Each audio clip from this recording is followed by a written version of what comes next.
Hello everyone, this is Bradley, and welcome to Dream. It's a really interesting exploration game with a bunch of unique environments. It's in pretty early stages at the moment, but you can tell from the start that it has a lot of potential. It was created by a small indie game developer by the name of HyperSloth. It's currently available on Steam Greenlight for $15, and it definitely deserves to be there. You start off as Howard Phillips as he wakes up in his house. Like a lot of people, he has no idea what he wants to do with his life, but he's obsessed with dreams. As you play, you'll learn more about Howard and help him move forward. You interact with objects in the game by pointing and clicking, the way it should be. If you can interact with an object, you'll get a small annotation along with a small dot in the center of the screen. At the moment, you can turn off lights, televisions, and a few other things. The best part of the game is when you go to bed, where you can experience a collection of scenes which all transition great as the story plays out. Because it's an alpha, the game's fairly short since there's a small number of scenes, but the team is working on new places with each update.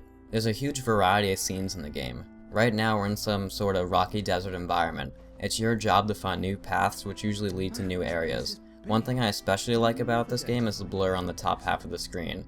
It gives you that feeling of a dream, but it also makes everything look a lot more realistic. The story is far from linear and has so much variety. You can't move on to the next scene until you finish the task at hand, which may be a little difficult for those of you who are impatient. Not everyone is going to come into contact with the same thing. The game takes its own story depending on how you play it. I'll admit, the reason I picked up this game was because of the graphics. All the different environments look so real and look even better once you're actually playing them. I'm not the biggest fan of exploration games, but the locations give you full immersion into the game. The weather and lighting effects are great too.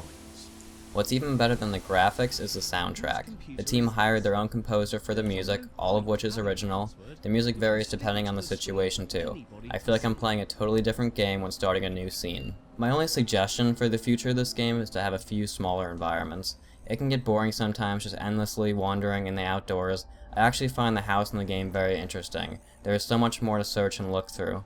It'd be nice to add some more indoor scenes to the project in the future. Overall, I'm really liking the direction of this project. I'm not much of an indie game player, but it's definitely a nice transition into the genre.